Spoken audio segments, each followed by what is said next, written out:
Salut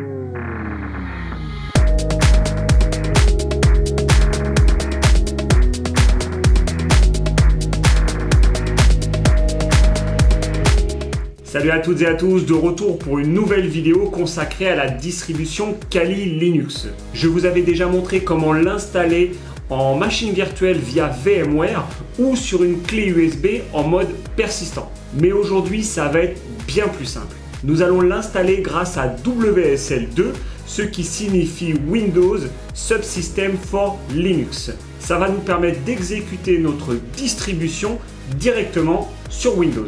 Je tiens à dédicacer cette vidéo à Malik qui m'a contacté pour me demander de l'aide pour l'installation de la distribution Kali Linux. Je pense que cette vidéo lui plaira. Par la même occasion, j'en ai profité pour réorganiser mon environnement de travail avec derrière une machine dédiée à la distribution Kali Linux et son écran qui permettra de faire des tests sur d'autres machines ainsi que sur des Raspberry Pi. Et en face, ma machine principale qui me permet de faire la plupart de mes enregistrements ainsi que mes montages. J'espère que ça vous plaira.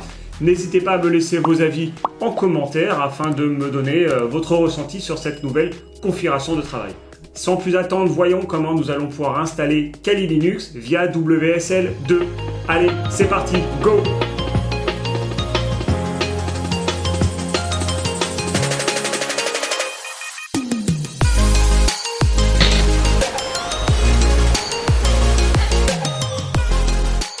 Alors, pour commencer, vous allez aller sur ce site-là, le site de Microsoft. Vous allez avoir une procédure justement pour installer et paramétrer justement WSL2. Donc là, la première chose déjà à savoir, c'est la version de Windows que vous avez. Vous allez donc aller sur la petite loupe juste ici et vous allez taper Win pour Windows et Ver pour version. Vous validez. Et vous allez vous retrouver ici avec une petite fenêtre où vous allez avoir le numéro de version. Moi, je suis sur la 21H2. Si vous êtes sur une ancienne version, attention, WSL2 va fonctionner à partir de la version 19.03. Donc, c'est cette version-là minimum qu'il vous faudra. Si vous ne l'avez pas, pensez à mettre à jour votre Windows. Si c'est bon, on va continuer. Là, vous allez avoir, alors, il va y avoir deux solutions. Je vais vous montrer une première solution et pour activer ces deux commandes et une autre solution un peu plus simple. Mais au moins, je vous montre les deux. Là, vous allez exécuter un PowerShell. Donc, vous allez taper PowerShell. Vous faites un clic droit, très important.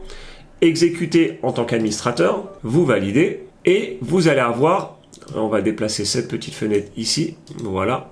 Vous allez avoir une première commande à taper. Donc là, vous allez faire copier, un clic droit pour coller la ligne et vous faites entrer. Ça va vous activer la première fonctionnalité. Le temps que ça s'active, vous descendez un petit peu plus bas, juste ici, et vous allez avoir une seconde commande.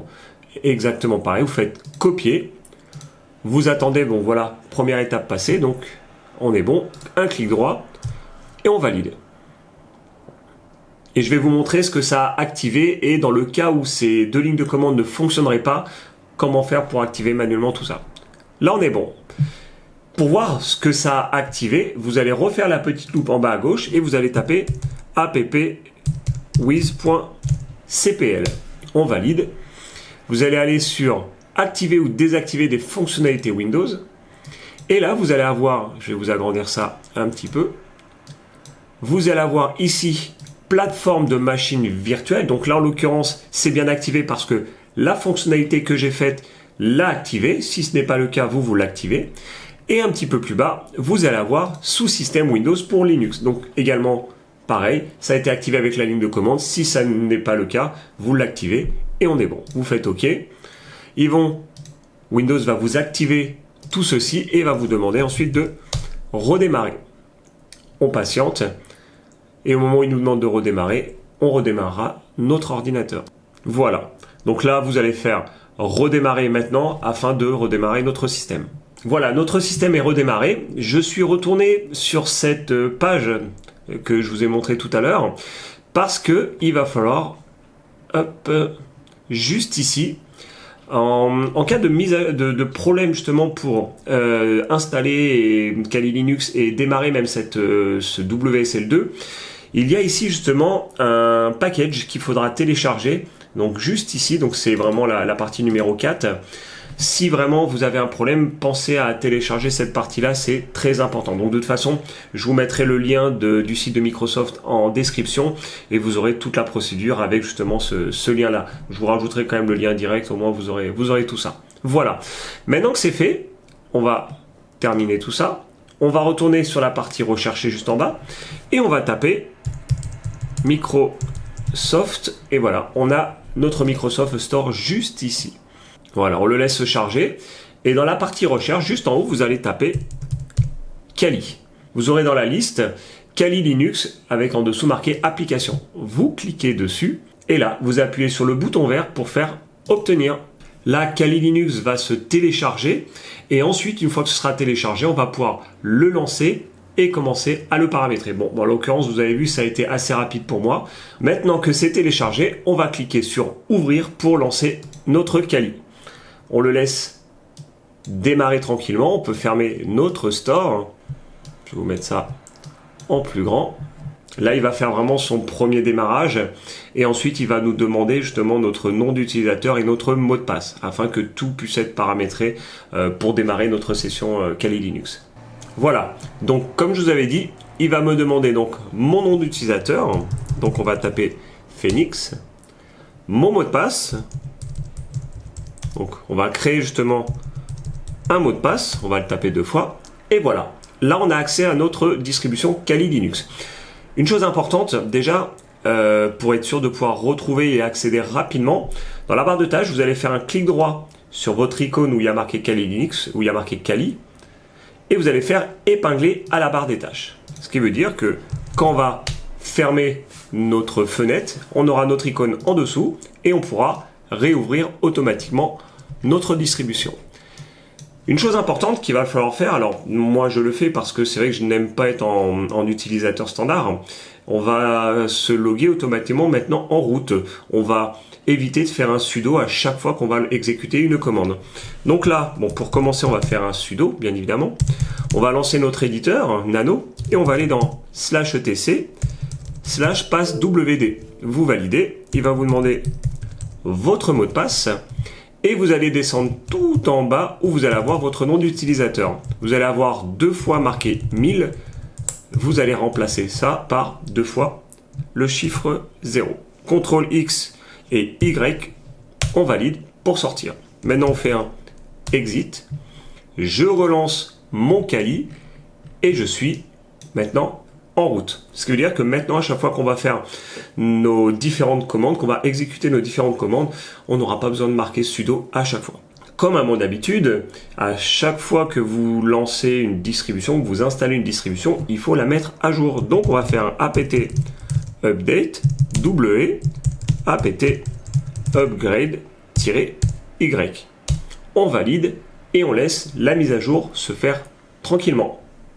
Une fois que la mise à jour sera faite, je vous montrerai une chose importante à faire si vous êtes sur un PC qui possède une carte graphique Nvidia. Ce sera quand même assez important pour vous et vous allez voir, ça correspond justement à une vidéo que j'avais fait pour trouver une clé WPA2. Voilà, je vous en dis pas plus, on attend que ça se termine et on va voir ça ensemble. Voilà, notre distribution est à jour. Maintenant, on va installer H4 qui permettra de détecter justement notre carte graphique. Donc, on va faire un apt install H4-Y pour valider tout par oui. Une fois que H4 sera installé, on va pouvoir voir si notre carte graphique Nvidia est installée. Forcément, elle ne sera pas installée puisqu'on vient de mettre en service cette distribution Kali. J'ai vu certaines vidéos sur internet où des personnes installaient Kali en WSL2, installaient H4 et commençaient déjà à casser des clés grâce à H4. Sauf que j'ai vu à aucun moment comment faire pour installer les pilotes de la carte graphique Nvidia. Donc c'est ça que l'on va voir ensemble pour faire étape par étape afin que tout puisse fonctionner comme il faut. Donc la première étape, on installe H4, on détecte notre carte graphique qui ne sera forcément pas détectée et ensuite on va faire la procédure pour installer tout proprement. Ça y est, H4 est installé. Maintenant, on va faire un test pour voir s'il me détecte ma carte graphique. On fait un H4-grand I et on valide. Et là, en l'occurrence, il me détecte bien mon processeur, il me détecte pas mal de choses, mais en l'occurrence, il me parle pas du tout de carte graphique. Normalement, au début, je devrais avoir une partie qui me parle de carte graphique. C'est pour ça que il y a ce site-là, donc le site de Nvidia, où vous allez avoir la procédure justement pour installer votre carte graphique Nvidia. Alors, il y a pas mal de choses, il y a pas mal de tests, de réglages qui sont faits. J'en ai trouvé plein qui n'étaient pas concluants et j'en ai trouvé un qui était en l'occurrence concluant. Donc ça va être cette étape numéro 2, juste ici. Et il y a vraiment rien de compliqué. Il y a 1, 2, 3. Alors hop, on va agrandir un peu la fenêtre parce que là, hop, 4, 5, 6, 7 et 8 lignes à taper. Et vous avez simplement à faire un copier-coller. Et on va le faire. Donc, on prend la première ligne, on fait un clic droit, copier, on fait un coller, là il ne me l'a pas pris, copier, coller, et on valide. Voilà, il m'a téléchargé le premier fichier, en l'occurrence, première commande effectuée. Ensuite, on fait un MV, donc il va me déplacer.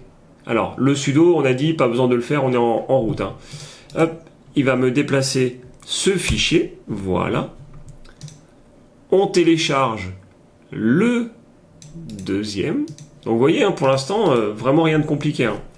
On valide, on va le laisser se télécharger.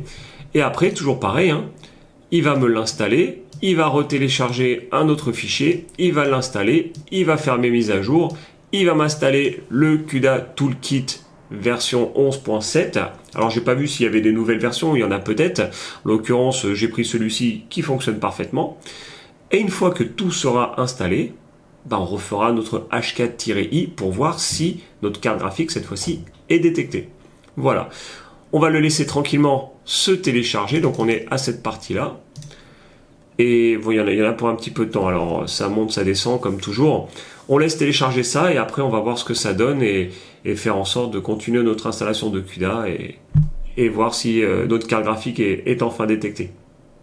Voilà, donc une fois que c'est téléchargé, on va passer à la ligne suivante, juste ici.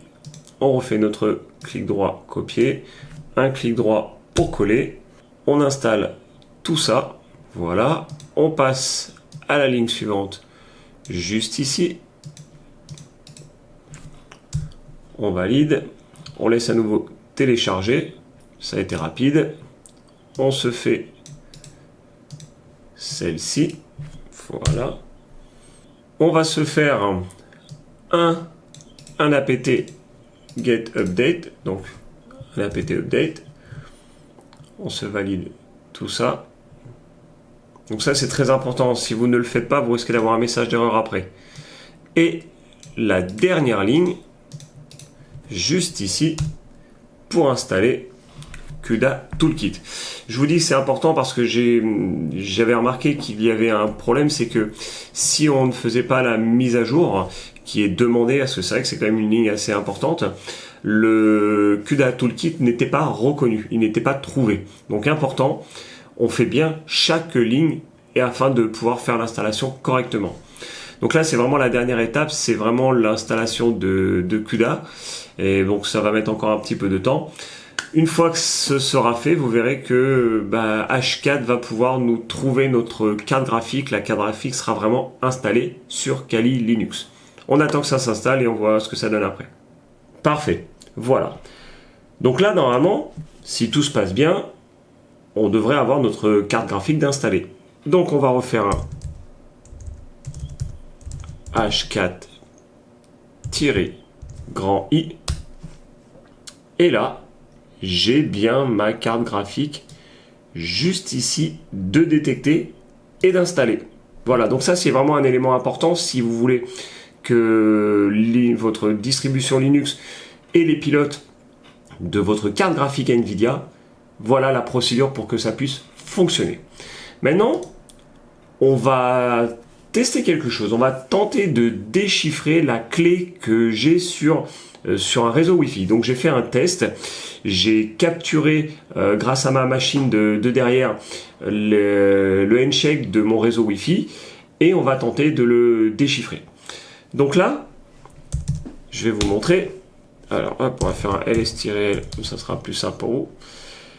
Je l'ai juste ici. Donc ça, c'est le fichier .cap que vous récupérez quand vous capturez justement le handshake. Là, vous allez avoir, alors ça, on n'en a plus besoin. Et je vais vous montrer ceci.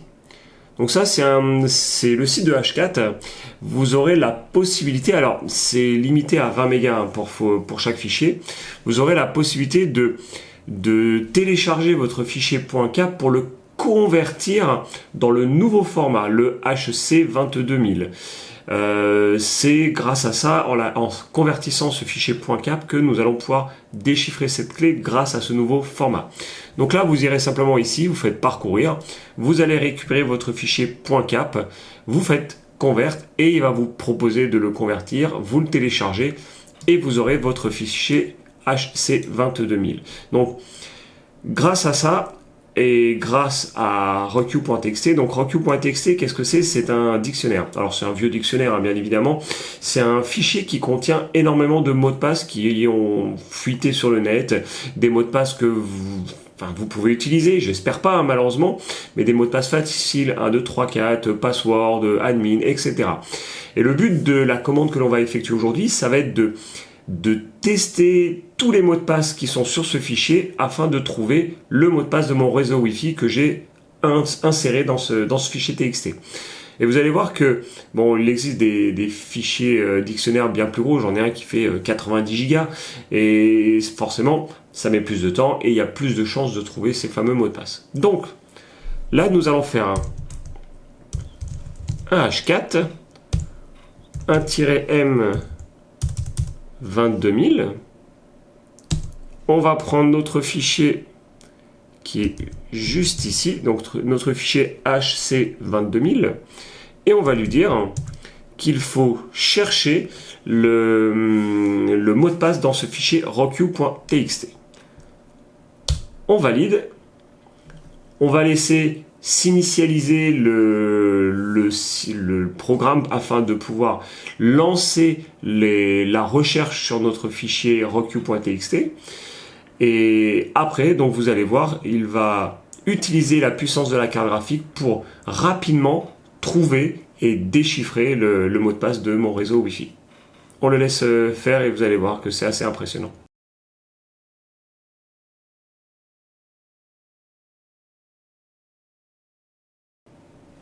Voilà.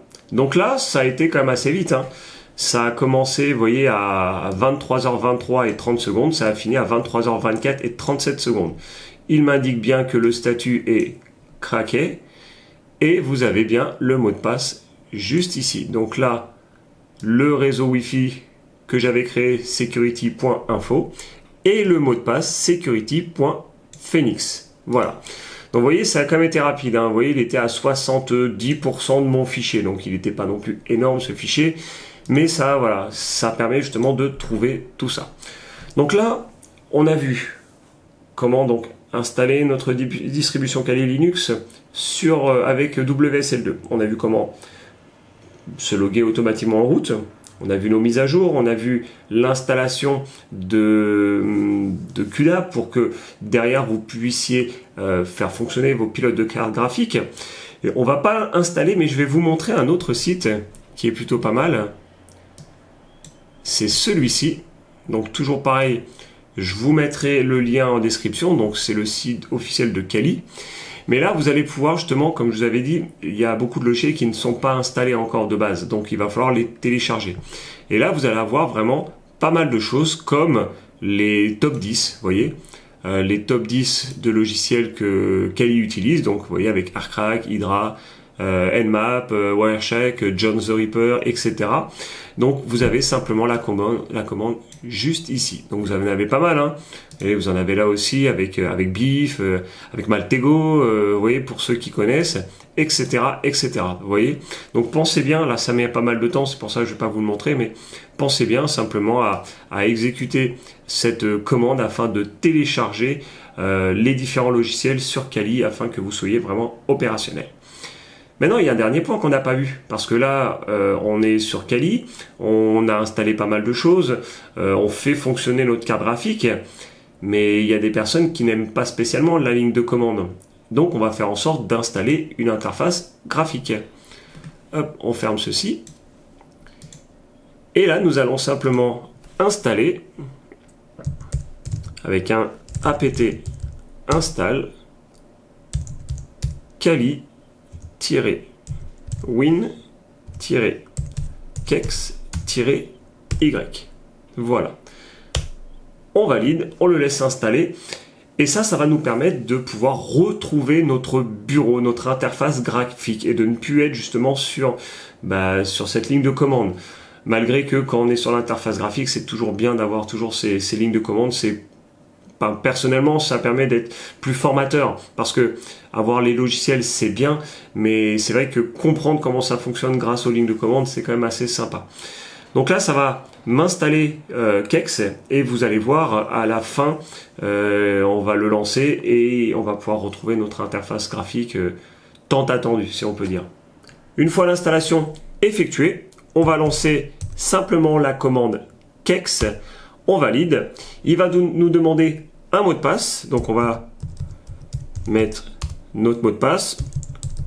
On va retaper à nouveau ce mot de passe.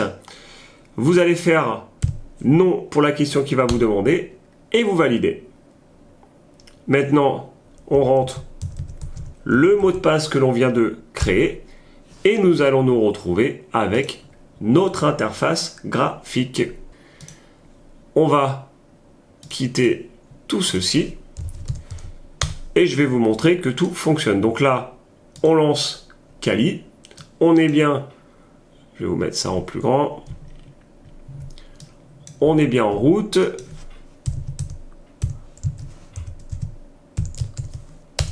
On a bien H4 qui fonctionne avec notre carte graphique.